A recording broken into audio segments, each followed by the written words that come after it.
waxtaan wi ñuy waxtaanee dafa am solo lépp ci xel dama bëgg tey ngeen déglu attentivement ci xel ci lu gàtt ñu am lu ñu jàngat ginnaaw juróom-ñetti fan ci weeru ko juin Yewwi Askan Wi wàllu woote woon ca place de la nation ak kàddu yu fa jóge yëpp ak tontu li président Macky Sall tontu Ousmane Sonko ci ni élection yi dina am ak du am Yewwi nag réussir nañ seen mobilisation ndaje ma macha allah ñu bari teewoon nañ mais aussi li am solo ci seen ndaje mi mooy wax nañu mais aussi dégg na leen mooy ginnaaw ba Ousmane Sonko ne élection du am ndax élection yu mu bokkul du nangu ñu koy amal fii ci réew di Sénégal président Macky Sall 24 heures après rek lañ ci teg mu dem ca tubaab ya di tontu Ousmane Sonko na élection dina am ci nii wala ci ne wala boobu bis ba kon Ousmane Sonko wane na ni président Macky Sall mooy nawleem te loolu dafa am solo ci politique maanaam du tontu bojo yi moom président Macky Sall lay waxal mais Macky aussi tamit mi ngi comprendre ni Sonko moom lay waxal kon affaire bi Sonko la ak Macky léegi kon man bu doon may Ousmane Sonko am na ci ñoo xam ne du ma waxati ak ñoom sama wax yëpp Macky Sall lay doon. léegi nag ci kàddu yi président Macky Sall wax ñu jàngat ci tuuti dafa ne liste boo xam ne respecté wul parité du dem te. liste la wax mais liste bi dafa am titulaire am suppléant kon bu doon ni conseil constitutionnel day atte rek te am fit wala ñeme Yewwi moo dul bokk liste nationale bu Yewwi mais pourquoi ñu rocci titulaire yi bàyyi fa suppléant yi loolu moo dara jàngat parce que liste la wax maanaam booy jàngat ci ay waxam liste la wax kon mi bennoo di Yewwi bu doon ni rek dañuy appliquer yoon beneen bi ci topp mu ne liste bu Dakar pourtant am na fi ay problème mais teewul conseil constitutionnel attewul liste bu Dakar dafa delluwaat liste bi ci direction des élections mu teguwaat ci yoon pourquoi liste bu Benno ak Yewwi deful noonu ñaari liste yi bokkuñu liste nationale bi Ousmane Sonko mooy ki ko jiite te Ousmane Sonko nguur gi bëggul mu dem élection boo leen bëggee dégg rek te yàlla tax mooy nguur gi bëggul mu dem élection ji nga weeru mars yi passé ci mbiri Adji Sarr ak Ousmane Sonko mbiri tappale la ak ay fen ak i kàcc rek li koy dëggal mooy saa su Ousmane Sonko waxee ba daaneel ñu indi Adji Sarr mais Adji sabatul xorom quoi démb dama togg benn femme mu ne maa ngi doog a gëm ni mbiri Adji Sarr mbiri politique la ak mbiri complot contre Sonko seetloo heure bu Sonko waxee dañuy génnee Adji Sarr Sonko nawle mooy président de la République Macky Sall kon lajj nañ ci weeru mars mais liñ bëggoon mooy tëj Sonko ci kaso bi ba Sonko mel ne Khalifa wala Karim Wade élection bu am du bokk kon Sonko li ko dal nii moo gën a sedd ci politique maanaam ay liste problème la si nii dama waxtaan ak benn kilifa bu mag ak pël la mu ne man Sonko natt yu ñu koy teg bu ko teggee mun na doon président de la République bu Sénégal mais yëpp ay nattu la pour nga nekk président il faut que ay natt di dal sa kaw mu ne gars yi seen yéene bu matoon Ousmane Sonko lii muy jooy sax ci liste du ko fekkee loolu nag ça veut tout dire kon Ousmane na sant yàlla mais aussi ñoom seen problème mooy Ousmane Sonko campagne ci réew mi wër réew mi yëpp def campagne bu mat sëkk maanaam doxantu wër askan wi waxtaan ak ñoom du sax pour doon député mais Ousmane bu defee un mois ci àll bi wax ak réew mi yëpp 2024 match du am parce que le président Macky Sall waratoo doon candidat te man dama gëm ne bu nekkoon candidat sax élection dañ koy gagné parce que impopularité am ak fi réew mi toll ci ñàkk ak jafe-jafe yi am ci réew mi ak arrogance gi yenn di wane yi ci mel na ñoom Farba Ngom ak ñoomin seen ak alal ji ñu yor ci jamono joo xam ne nit ñi ngi ñàkk gu tar surtout le cas Farba Ngom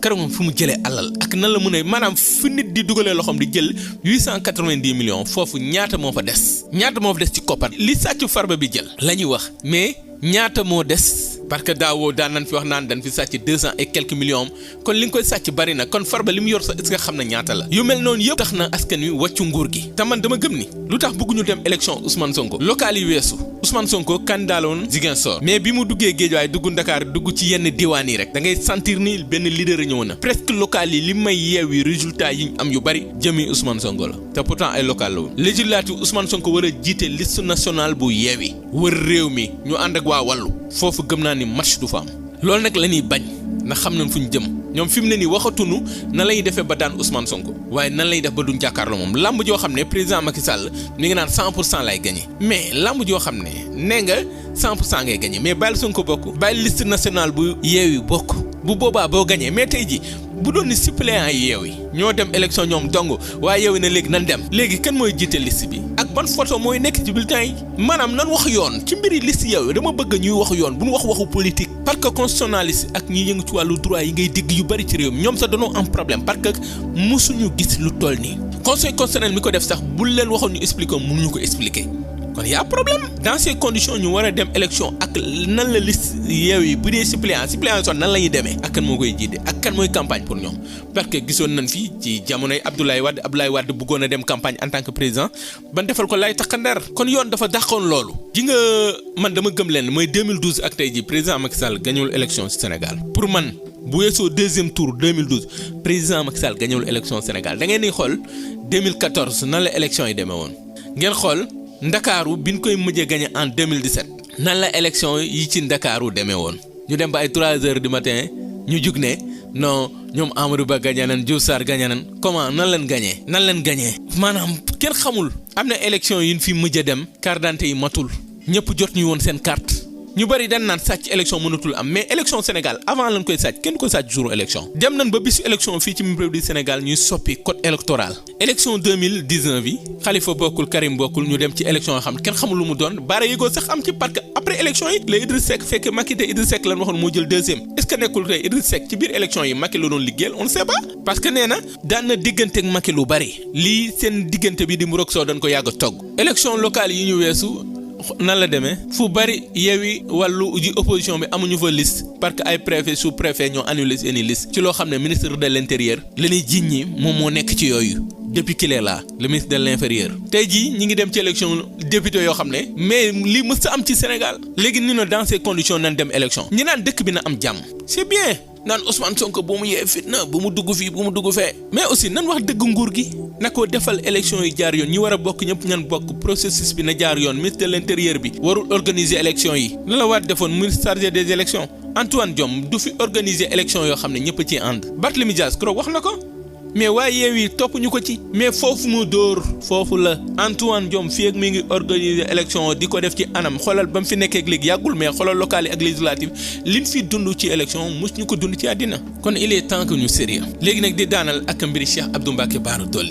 Abdou Mbacké Bara Dolly li mu wax kenn àndu ci mais jamono yi naan Cheikh Abdou Mbacké Bara Dolly warul sàll lu Macky Sall warul dugg ci biir fribeem mais luñ fi yàqul Ousmane Sonko ci réew mi kenn xamu ko maanaam tey jii viol lañ ko jiiñ jël ab xale tappalekat boo xam ne ab seytaane ay yambar nekk ci ginnaawam ay lâche ngemb ko ba jusqu'à présent enquête bi di daw kenn mënul taxaw tuumal Ousmane Sonko doon viol Adji Sarr wala doon séqali wala lee ay lâche yoo xam ne ñemewuñ Ousmane Sonko ngemb ko heure bu dara xewee ñu génnee ko aji mel na ko amul ay mbokk Macky Sall da nga ko war a respecter mais Ousmane Sonko da nga ko warul respecter mu am ay doom am ay soxna doon kilifa mën a doon un président de la République fii ci mim réew di Sénégal tey jii moom moo gën a jege palais bi ci opposants yi Sénégal kooku duñ ko sàmmal deram duñ ko sàmmal njabootam duñ ko sàmmal terangam bu leen neexee ñu jiñ ko rebelle ci ay tappale ay kàcc jiñ ko nooxoor jiñ ko terroriste jiñ ko salafiste lu ne ñu jiñ ko Ousmane Sonko biir na rek la déggagul dem nañ sax ba ay nit naan nañ ko faat maanaam daal képp kuy sàgg Ousmane Sonko ak di ko tuumaal fii ci réew di Sénégal di dugg ci vie privée am bay dugg ci diggante ndeyam ak baayam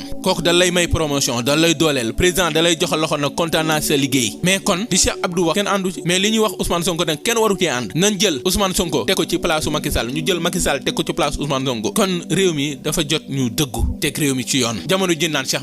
Abdou Mbacké na dem yoon mais Farba Ngom lan la procureur di xaar ci moom nan bàyyi tappale yi fu dëgg amul jàmm du fa am fi laay yam mbokk yi mu doonoon gis-gisu Bun Xataab ci Def Gis TV ba beneen yoon incha allah